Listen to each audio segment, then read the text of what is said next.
이제 하나님 말씀 같이 보도록 하겠습니다. 오늘 말씀은 마태복음 13장 24절에서 30절 말씀인데요. 저와 여러분들이 한 절씩 교독하도록 하겠습니다. 제가 먼저 읽을게요. 예수님께서 그들에게 또 다른 비유로 말씀하셨습니다. 하늘나라는 자기 밭에 좋은 씨를 심은 사람에 빗댈 수 있다. 원수가 와서 밀 사이에 가라지를 뿌리고 갔다. 밀이 자라서 나달이 익을 때 가라지도 보였다. 주인의 종들이 와서 말했다.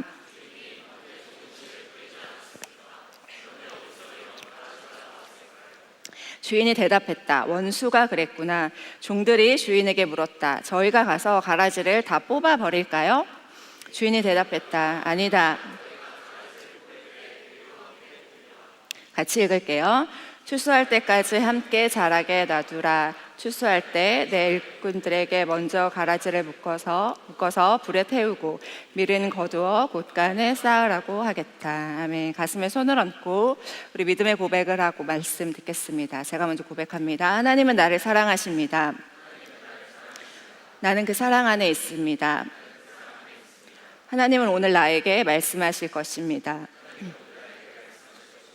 그 말씀에 능력이 있습니다. 그 말씀에 생명이 있습니다. 나의 마음을 하나님께 열겠습니다. 나의 생각을 예수님께 집중하겠습니다. 들은 만큼 변합니다. 들은 만큼 행복해집니다. 아멘. 우리는 계속해서 지난주부터 하나님 나라 시리즈에 대해서 말씀을 함께 나누고 있습니다. 지난주에는 4가지 밭에 대해서 이야기를 나누면서 하나님 나라가 이 땅에 어떻게 시작되게 되었는지, 그리고 우리 안에 말씀이 떨어지고 예수님의 생명이 떨어졌을 때 하나님의 통치와 하나님의 다스리심이 시작될 때 하나님의 나라가 시작된다라는 말씀을 여러분들과 함께 나누었습니다.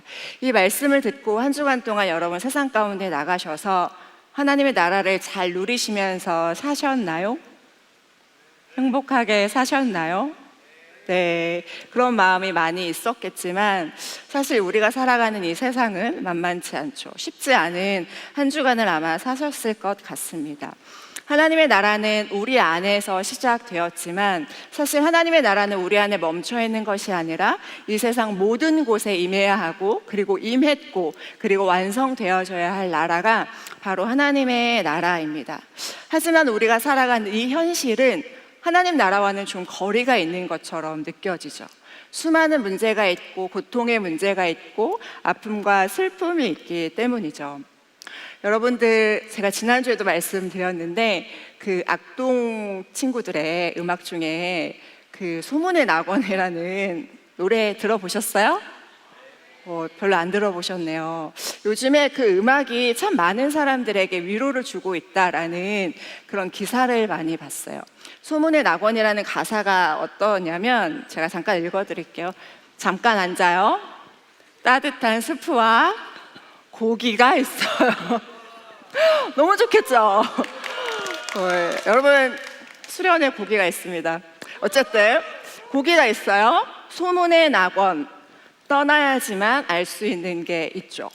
지치고 병든 나그네여, 우외톨이 나그네여, 당신의 불치병은 그곳에 존재할 수 없어요.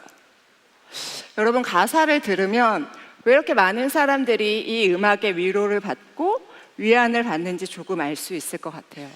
우리가 살아가는 이 세상은 소문처럼 들리는 이 낙원의 모습이 아니기 때문이죠. 정말로 이들이 이야기하고 있는 낙원이라는 곳이 존재한다면 너무 좋겠다, 나도 그곳에 가고 싶다라는 마음이 들기 때문에 이 노래를 통해서 많은 사람들이 위안을 받고 위로를 얻는 것 같습니다. 그만큼 우리가 살아가는 이 세상은 혼란스럽고 경제, 사회, 가정 여러 가지 분야 가운데 고통의 문제가 많다는 거죠. 그러면서 자연스럽게 우리는 이런 질문을 할 수 있습니다.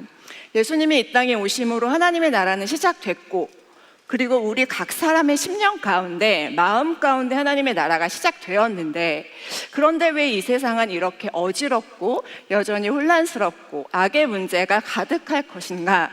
라는 질문이 있죠. 여러분, 이런 질문 한번 해본 적 없으세요? 아니면 들어본 적 없으세요? 무신론자들이나 교회를 다니지 않는 자들이 너무나도 자연스럽게 하는 질문들입니다. 이 질문을 받았을 때 여러분들은 어떻게 대답하세요? 명쾌하게 대답하실 수 있으신가요? 우리가 하나님에 대해서, 특별히 하나님의 나라에 대해서 명확한 기준과 정체성과 이해가 없다면 이 세상에 존재하는 악의 문제, 고통의 문제에 대해서 우리는 대답할 수 없을 것입니다. 이 세상에 수많은 문제가 있지만 그 중에서도 가장 가까이 그리고 가장 괴롭게 하는 가장 실제적인 문제는 바로 관계의 문제인 것 같아요. 여러분들 관계에 자신 있으십니까? 나는 관계라면 자신 있다라고 생각하시는 분들이 좀 계실지 모르겠어요. MBTI로 치면 ENFP, ESFP 이런 사람들이 관계에 조금 능하겠죠. 근데 저 같은 사람은 좀 이렇게 낯을 많이 가리고 관계가 어렵겠죠. 근데 모든 사람들이 모든 사람과 좋은 관계를 맺으면서 살아갈 수 없습니다. 직장인들의 퇴사 이유 가장 첫 번째가 뭔지 아세요? 직장인들 대답해 보세요. 퇴사 이유 가장 넘버원이 뭐예요? 업무가 많아서 그런 거 아니죠. 그 안에서 이루어지는 인간관계 때문에, 같이 일하는 상사 때문에 그만두고 싶은 마음이 많죠. 우리 학교 다니는 분들은 대학교는 좀 덜 할 수도 있겠지만 고등학생까지는 학교에 가기 싫은 가장 큰 이유도 공부를 많이 해서가 아니에요. 친구와의 관계가 나쁘기 때문에, 선후배 간의 관계가 나쁘기 때문에 학교에 가는 걸 어려워하는 것이죠.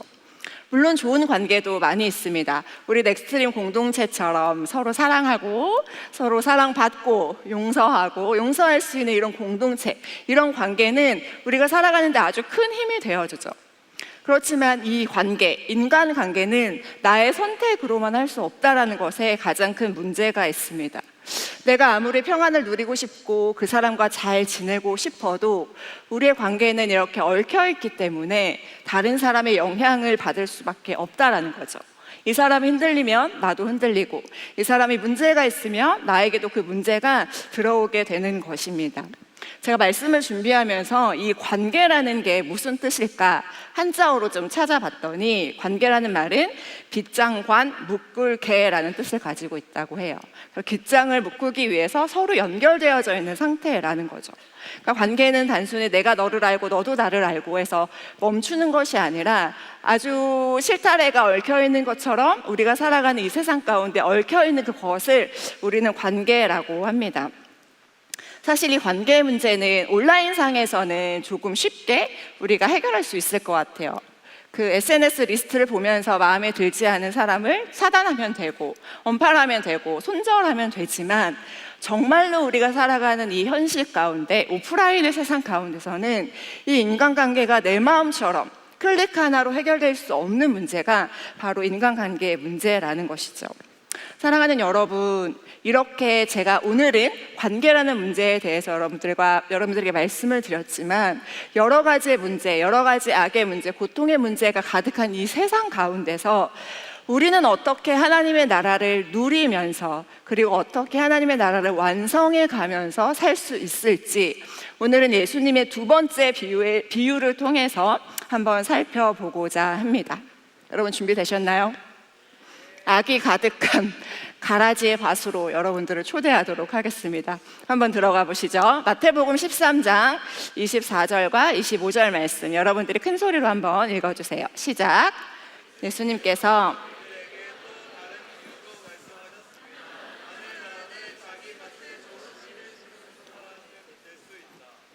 감사합니다. 네, 오늘 말씀을 보니까 하늘나라는 자기 밭에 좋은 씨를 뿌린 사람과 같다라고 말합니다. 그 씨를 뿌리는 사람은 예수님을 말하고, 그 밭은 우리의 내면을 뛰어넘어서 우리가 살아가는 이 세상 전체를 말을 하고 있어요. 그러니까 우리가 매일 아침 눈을 떠서 다니는 모든 세상을 밭에 비유를 하고 있는 것이죠. 밭의 주인은 그 밭에 씨를 뿌리면서 아름다운 열매를 기대하면서 열심히 밭에 씨를 뿌렸습니다. 여러분, 이 세상을 누가 창조하셨죠? 하나님이 창조하셨습니다. 아무것도 없는 이 세상 가운데 하나님께서 말씀으로 해와 달과 별을 만드시고, 꽃과 나무를 만드시고, 동물들을 만드시고, 보기에 참 좋다라고 말씀하셨죠. 그리고 마지막 날 사람을 만드시고 생육하고 다스리고 번성하라 말씀하시면서 보기에 심히 좋다라고 말씀하셨어요. 하나님이 만드신 이 세상은 너무너무 선하고 좋은 곳이었어요. 생육하고 번성하고 다스리라 라는 말은 지난주 우리 말씀 본 것처럼 30배, 60배, 100배 열매를 맺을 수 있는 곳이 바로 이 세상이라는 것이죠. 이렇게 하나님은 선하게 이 땅을 만드셨는데 예상치 못한 일이 발생합니다. 마태복음 13장 27, 28절 말씀 같이 읽어보겠습니다. 시작. 주인의 종들이 와서 말했다. 주인님, 밭에 좋은 씨를 뿌리지 않았습니까? 그런데 어디서 이런 가라지가 나왔을까요? 주인이 대답했다. 원수가 그랬구나. 여러분, 밭에 가라지가 많았습니다. 누가 이랬다고요? 원수가 그랬구나 라고 예수님께서 말씀하셨어요. 여러분, 원수는 누굴까요? 원수는 누구를 의미할까요? 여러분, 원수 같은 사람 있으신가요? 없으시군요. 저희 어머니는 가끔 저희 아버지를 보면서 저 원수 같은 인간 이런 얘기를 종종 하시더라고요. 여러분, 원수는 나랑 상관없는 사람이 아니라는 거죠. 원수는 나와 가장 가까이에 있고 나에게 많은 영향력을 주고 나를 가장 잘 알고 있는 존재가 바로 원수라는 거예요. 당시 이스라엘 팔레스타인에는 정말로 농부가 씨를 뿌리면 악의 관계를 맺고 있는 그 상대방, 원수 같은 사람이 정말로 밤에 와서 가라지 씨앗을 뿌렸다고 합니다. 그렇게 보복을 하게 되는 거죠. 그러니까 원수는 이 농부의 상황을 잘 알고 있는 사람이에요. 농부가 언제 잠을 자는지, 어디에 좋은 씨앗이 뿌려져 있는지를 잘 알아서 농부가 잘 때 몰래 와서 곡식이 뿌려져 있는 그 밭 위에 가라지 씨앗을 뿌리기 시작합니다. 왜냐하면 원수는 이렇게 가장 가까운 곳에서 은밀하게 침투해 들어와서 우리에게 가장 소중한 것을 빼앗아 가기 위해서 이렇게 들어오는 것이죠. 그렇다면 우리 한번 생각해 볼까요? 원수는 왜 주인의 밭에 가라지를 뿌렸을까요? 자기 밭도 있을 거 아니에요. 자기가 소유하고 있는 밭도 있을 텐데 왜 주인에 와서 굳이 그 밤에 수고하면서 가라지를 뿌렸을까요? 심심해서 뿌렸을까요? 원수의 분명한 목적이 있겠죠. 그것은 농부의 주인의 기쁨을 빼앗아가고 농부의 밭을 파괴하고 파멸하려는 목적이 있는 것입니다. 요즘 유행하는 딥페이크 기술을 보면 가짜가 진짜 같고 진짜도 가짜 같고 이런 상황이 됐어요. 진짜와 가짜를 구별할 수 없는 정말로 그 기술이 개발된 시대를 우리는 살아가고 있죠. 원수의 계략과 원수의 방법이 바로 이와 같다라는 것이죠. 원수는 갑자기 우리 가운데 쫙 나타나서 나 원수야, 나 마귀야, 놀라지 마, 내가 이제부터 너한테 유혹하기 시작할 거야, 이렇게 나타나지 않습니다. 교묘하게 아무도 모르게 밤중에 찾아와서 가라지를 몰래 뿌려놓는 것처럼 우리의 인생 가운데 가라지를 뿌려놓는 것이 바로 이 원수의 전략이라는 것이죠. 그래서 그 밭에 가라지의 씨앗이 뿌려지게 되면 어떤 일이 나타나게 되냐면 밭에 이미 알곡의 씨앗이 뿌려졌는데 그 위에 가라지의 씨앗이 뿌려졌어요. 가라지는 독성을 가지고 있는 잡초와 같은 것이어서 더 빨리 뿌리를 내리고 곡식이 빨아먹어야 할 양분과 수분을 다 빨아먹습니다. 그래서 곡식이 자라나는 데는 굉장히 더디고 천천히 자라나는데 가라지는 더 빨리 아주 무성하게 잘 자라나게 되는 거죠. 여러분, 세상은 이 가라지를 보면서 너 정말 멋지다, 넌 정말 능력자야 라고 말하는 세상이 됐어요. 다른 사람을 짓누르고 다른 사람의 양분을 빼앗아 먹으면서 먼저 자라고 먼저 성과를 내고 먼저 높이 올라가면 그래, 너처럼 살아야지, 너처럼 하는 사람이 우리 회사에는 필요해 라고 말하는 사회가 되어버렸습니다. 정말 그럴까요? 성경을 계속해서 보도록 하겠습니다. 그런데 우리는, 그 가라지 밭에 살고 있는 우리는, 하나님을 믿고 하나님의 나라가 임한 상태에서 살아가고 있는 우리는 그들과 공존하는 세상이 만만치 않은 거죠. 쉽지 않은 거예요. 나도 저들처럼 불의한 방법을 내서 불의를 행하면서 다른 사람보다 먼저 달려가고 먼저 뛰어나게 일을 하고 성취를 할 수 있는데, 나는 하나님을 믿기 때문에 우리는 선을 지켜야 되고 정의롭게 살아야 하고 부조리를 이길 수 있어야 하는 능력이 있어야 된다는 것이죠. 그러면서 우리는 굉장히 힘들어해요. 하나님, 저도 저 사람처럼 살아야 되는 거 아닙니까? 하나님, 저게 악인 건 알겠는데 저도 쟤처럼 제가 빨리 성장해서 제가 먼저 올라가서 제가 인정받으면서 살아야 되지 않겠습니까? 저 못된 사람들이랑 같이 생활하는 거 너무너무 힘들어요 하면서 우리는 하나님께 질문할 수 있게 되는 거죠. 제가 아는 한 자매님이 이 건축 관련된 사업을 시작하셨습니다. 자매님은 굉장히 신실한 자매님이기 때문에 건축 일을 하다 보면 재정적인 문제에 있어서 불법을 이렇게 행하는 것이 너무 자연스러운 일이라고 이야기를 많이 들었어요. 그러면 저에게 찾아와서 자매님이 이야기를 하는 거죠. 목사님, 제가 하나님을 믿고 신실하게 살기 위해서 불법을 행하지 않고 정직하게 이 사업을 하기 위해서 애쓰고 있는데 그럴 때마다 번번이 경쟁 사업자로부터 밀리게 되고 그거를 취득하지 못하게 되고 있어요. 제가 그래도 이 불법을 행하지 않으면서 선을 지키면서 제가 사업을 해야겠죠? 라면서 저에게 질문을 했습니다. 여러분, 우리 학생들은 어떠세요? 우리 직장인들은 어떠세요? 주일이 얼마나 소중한 시간이에요. 지금 이 시간에 우린 여기 와서 예배를 드리고 있지만 우리의 경쟁사들, 우리의 친구들은 지금 다 밖에 나가서 자기 개발하고 있죠. 공부하고 있죠. 열심히 돈 벌고 있죠. 우리가 멀리서 봤을 때는 저들보다 우리가 하고 있는 것이 굉장히 뒤떨어지는 것 같고 무가치하게 느껴진단 말이죠.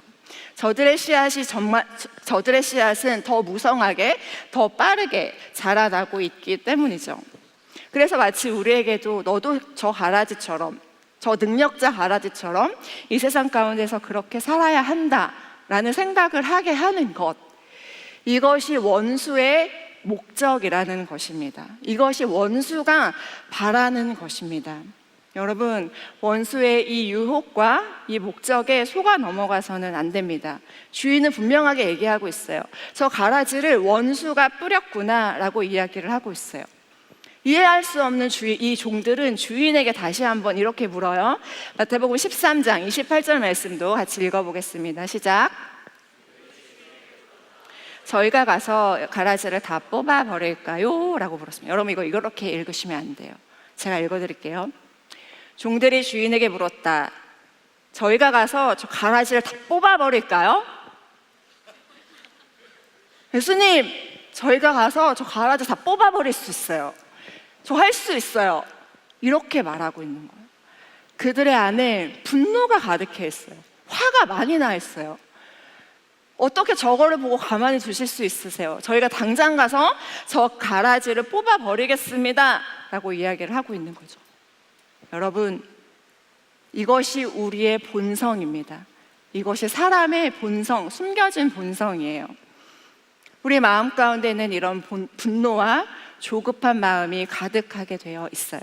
이해되지 않는 상황을 만나게 되면, 이해할 수 없는 사람을 만나게 되면, 내 앞길을 가로막고 있는 장애물을 발견하게 되면 당장 가서 그 장애물을 치워버리고 싶고 당장 가서 저 장애물을 뽑아버리고 싶은 것이 우리의 본성이라는 것이죠. 그러면서 우리는 주님께 이렇게 얘기를 합니다. 하나님, 왜 저 가라지 같은 사람을 제 옆에 두시나요? 왜 저 사람을 치워주지 않으시나요? 저 잘할 수 있는데, 저 사람이랑 싸워서 이길 수 있는데, 저 사람 다 회사 안 나오게 할 수 있는데 제가 할까요? 그렇게 할까요? 라는 마음이 사실 우리 안에 있는 거죠. 이 세상 사람들은 참 화가 많이 나 있는 것 같아요. 여러분, 왜 이렇게 여러분은 아니에요. 이 세상 사람들은 왜 이렇게 화가 많이 나 있죠?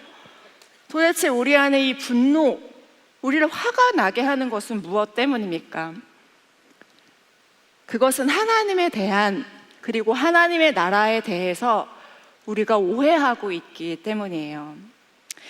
저희 부모님은 오랫동안 작은 교회에서 목회를 하셨는데 저희 어머니는 성도님들을 아주 잘 챙겨주셨어요. 제가 어렸을 때 아주 겨울에 얇은 외투를 입고 제 친구가 교회에 왔어요. 그래서 저희 어머니가 쟤는 돈이 없어서 옷이 없구나 생각하셔가지고 용돈을 그 친구에게 옷 사입으라고 줬다고 하더라고요. 그걸 전 나중에 알게 됐어요. 여러분, 그 친구는 돈이 없어서 옷을 사입지 않은 게 아닙니다.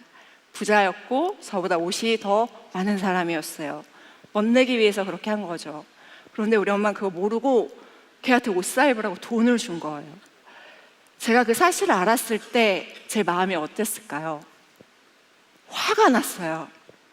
엄마, 제가 옷이 없어서 옷을 안 입은 게 아니야. 엄마는 나보다 쟤를 더 좋아하는 거야? 쟤를 더 사랑하는 거야? 엄마는 나를 사랑하지 않아?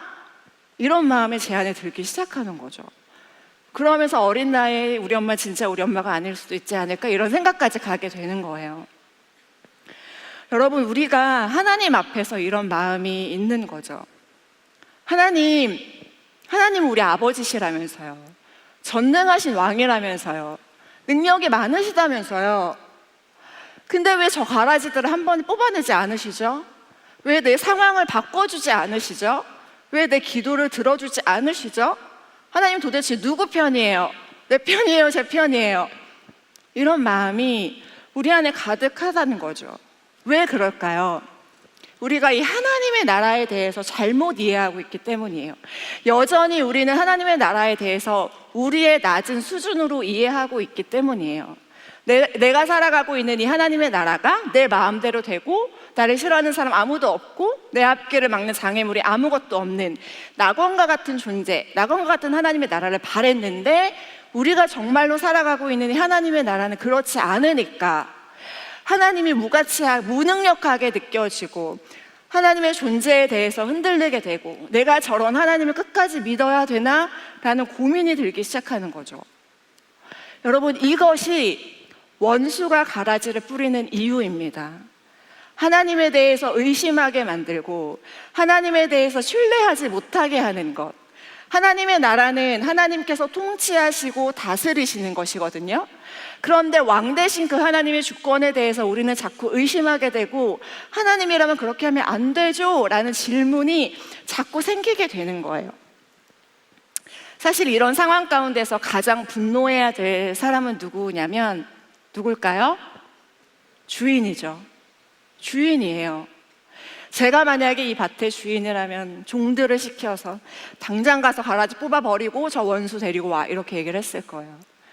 그런데 예수님은 뭐라고 말씀하시느냐? 29절 말씀 같이 읽어보겠습니다. 시작. 주인이 대답했다. 아니다. 너희가 가라지를 뽑을 때 밀도 함께 뽑힐라. 여러분, 주인은 왜 그만 가만히 두라고 말씀하시는 걸까요? 주인이 능력이 없어서 그럴까요? 그렇지 않죠. 여러분, 한번 상상해 보세요. 제가 아까 말씀드렸지만 옥토밭에 씨앗이 뿌려졌습니다. 그 위에 가라지 씨앗이 뿌려졌어요. 그 밑에 옥토들이 자라기 위해서 열심히 애쓰고 있는데 가라지가 떨어져서 그 옥토밭의 모든 뿌리를 이렇게 칭칭 휘감고 있어요. 그 상태에서 옥토와 밀과 가라지가 자라고 있습니다. 겉으로 볼 때는 따로따로 존재하는 것 같이 보이지만 그 땅 깊은 곳에서는 서로의 뿌리가 이렇게 얽혀있는 상태가 된 거예요. 그러니까 가라지를 뽑으면 밀까지 뽑아지게 되는 그런 상황 가운데 있는 거죠. 그래서 주인은 아니야, 그렇게 하지 마. 가라지 뽑다가 밀까지 다 뽑힐 거야. 그러니까 기다려 라고 이야기를 하고 있는 것이죠. 여러분, 여기에 하나님의 신비와 하나님의 지혜가 있습니다. 여전히 악이 창궐하고 악이 승리하는 것처럼 보이는 이 세상 가운데 하나님은 무능력하기 때문에, 우리를 사랑하지 않기 때문에 이 상태를 가만히 두고 보시는 게 아니에요. 우리를 정말로 사랑하시기 때문에, 우리가 너무 소중해서 저 가라지를 뽑다가 우리까지 다칠까봐, 저 가라지를 뽑아버리다가 우리까지 뽑힐까봐 하나님은 기다리시는 거죠. 이사야 55장 8절과 9절 말씀 개역개정으로 같이 읽어보겠습니다. 시작. 이는 내 생각이 내 길은 너희의 길과 다름이니라. 여호와의 말씀이니라. 이는 하늘이 땅보다 높음같이 내 길은 너희의 길보다 높으며 내 생각은 너희의 생각보다 높음이니라. 아멘. 우리의 생각과 하나님의 생각은 너무나도 다르죠. 성경의 대표적인 인물 중에 요셉이라는 사람이 있어요. 요셉은 정말로 이해할 수 없는 고난 중에 고난을 받았던 사람입니다. 형들에 의해서 종으로 팔려가고 보디발의 아내에 의해서 모함을 받고 감옥에 들어갔습니다. 아무런 잘못을 하지 않았어요. 요셉은 그 수많은 시간을 왜 그렇게 고통 속에서, 억울함 속에서 보냈을까요? 하나님은 그 모든 시간 가운데 요셉을 사랑하지 않았을까요? 요셉을 그냥 방치하고 뒀을까요? 아니죠. 하나님께는 계획이 있었던 거예요. 요셉을 애굽의 총리로 세워서 이스라엘을 구원하게끔 하는 하나님의 계획이 있으셨다라는 것입니다. 사랑하는 여러분, 주인이 가라지를 그냥 두라고 말했던 것은 주인의 어떤 무개념, 무계획, 무능력이 아닙니다. 주인에게는 다 계획이 있었습니다. 어떤 계획? 추수할 때가 되면 가라지와 이삭, 밀을 다 같이 뽑아서 가라지는 묶어서 불태우고 곡식들은 모아서 곡간에 넣는 것, 이것이 최종적으로 주인이 가지고 있었던 목표였던 것입니다. 사랑하는 여러분, 여기까지 우리가 이 주인의 놀라운 비밀과 진리와 주인의 열심을 알았다면, 그렇다면 우리는 이 악이 가득하고 가라지가 왕성한 이 땅을 살아가고 있는 우리는 무엇을 해야 하고 어떻게 살아가야 할까요? 첫 번째, 우리의 감정으로 우리가 가라지를 뽑으려고 하지 말아야 합니다. 여러분 곁에 있는 그 가라지를 향하여서 분노하면서 화를 내면서 밤새도록 커뮤니티에 글을 써가면서 복수를 꿈꾸면서 그렇게 살아가지 말아야 합니다. 그렇게 하다 보면 우리는 아름다운 열매를 맺어야 되는 곡식인데 우리까지 상하게 됩니다. 아름다운 열매를 맺을 수가 없게 되는 거예요. 곡식과 가라지의 차이가 뭔지 아세요? 겉으로 볼 땐 가라지가 더 멋지잖아요. 그런데 결과론적으로 가라지에는 열매가 없습니다. 썩은 열매가 있어요. 그렇지만 곡식은 알차고 풍성한 그 열매를 품고 있다는 것이죠. 그렇기 때문에 이 부조리한 세상을 살아가면서 여러분들의 감정, 여러분들의 에너지, 여러분들의 돈, 이 모든 것들을 가라지를 향하여서 쏟아내지 마십시오. 그 모든 것들을 가지고 주님 앞으로 나아와서 주님 앞에 쏟아붓는 여러분들이 되시길 주님의 이름으로 축복합니다. 그 시간에 다른 사람들을 원망하고 다른 사람들을 바라보면서 분노하는 그 시간에 하나님 말씀 듣고 말씀 묵상하고 기도하고 수련을 신청하고 은혜 받고 함께 하나님의 나라를 이루어가는 거죠. 두 번째, 가라지 밭을 바라보면서 원망하지 말아야 합니다. 원망하는 마음이 들죠. 내 친한 친구, 내가 미워하는 친구 잘 살아가는 것처럼 보여질 때 원망할 사람이 없으니까 하나님을 원망하는 거죠. 하나님, 쟤는 이렇게 했는데 하나님, 저는 왜 하면서 주님을 향하여서 원망하는 마음이 듭니다. 하지만 가라지밭을 바라보면서 원망하지 마시길 바랍니다. 마지막 때가 되면 주인이 다 밝게 드러나 보이게 하실 거예요. 주인이 다 인정해 주실 거예요. 우리에게 수고하고 애썼다고 말씀해 주실 거예요. 가라지 밭에서 너의 믿음을 지키며 너의 신앙을 지키며 그렇게 애쓰며 살아가느라, 아름다운 열매 맺느라 너무너무 수고했다, 너무너무 잘했다, 착하고 충성된 종아, 이제 나와 함께 영원히 잔치를 누리자라고 말씀하실 것입니다. 마태복음 13장 43절 말씀 같이 읽어보겠습니다. 시작. 그때 의인은 아버지의 나라에서 해처럼 빛날 것이다. 귀 있는 자들은 들어라. 아멘. 귀 있는 자들은 들어야 합니다. 지금이 다가 아닙니다. 지금은 이미 임했지만 아직 임하지 않은 그 하나님의 나라를 걸어가고 있는 단계에 있습니다. 그렇지만 마지막 때가 되면 그때 우리는 해처럼 빛나게 될 것입니다. 여러분, 이 위대하고 아름다운 하나님의 계획을 신뢰하는 여러분들이 되시길 축복합니다. 말씀을 마무리하겠습니다. 오늘 제가 가라지 얘기를 많이 했지만 오늘 예수님의 비유의 주인공은 가라지가 아닙니다. 여러분, 혹시 말씀을 들으면서 내 옆에 가라지는 누군가 생각하고 계셨던 건 아니죠. 오늘 말씀의 비유의 주인공은 밭의 농부입니다. 처음부터 끝까지 이 밭을 어떻게 잘 풍성한 열매를 맺힐 수 있을까 생각을 하고 있는 농부, 하나님의 나라의 이야기가 오늘 예수님의 비유의 핵심 메시지입니다. 이 세상의 가라지 왕국처럼 보여도 이 세상의 주인, 이 세상의 소유권은 한 번도 바뀐 적이 없어요. 하나님은 이 세상을 한 번도 버려두신 적이 없고, 하나님은 한 번도 이 세상을 향하여서 포기하신 적이 없습니다.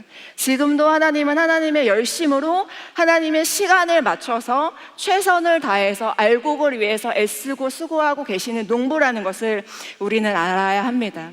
하나님의 나라의 통치는 저 가라지를 단번에 없애버리는 방법이 아니라 수고하고 애쓰더라도 알곡을 보호하고 생명을 지키고 열매를 맺게 해서 그 아름다운 하나님의 나라를 이루는 것이 바로 하나님의 나라의 방법입니다. 그리고 이것이 우리가 그렇게 좋아하는 하나님의 열심이라고 이야기를 하는 것입니다. 사랑하는 여러분, 하나님의 시간과 하나님의 열심을 신뢰하며 나아갈 때 우리는 그 아버지 하나님의 나라를 이룰 수 있습니다. 한 주간도 세상의 밭으로 다시 나가야 할 사랑하는 우리 청년들을 주님의 이름으로 축복합니다. 여러분, 그곳에서 당당하십시오. 주눅들지 마십시오. 원망하거나 한탄하지 마십시오. 여러분들의 주인이신 하나님께서 여러분들을 다스리시고 통치하시고 놀라운 계획을 가지고 계신 그 하나님께서 마침내 열매 맺게 하실 것이고 그 아름다운 하나님의 나라를 완성하실 것입니다. 이러한 은혜가 저와 여러분의 삶 가운데 가득하시길 주님의 이름으로 축복합니다. 이 시간 우리 함께 기도하면서 주님 앞으로 나아가는 시간 갖고 싶습니다. 오랫동안 앉아 계셨는데 가능하신 분들은 자리에서 일어나셔서 함께 찬양함으로 우리 기도의 자리로 나아가도록 하겠습니다.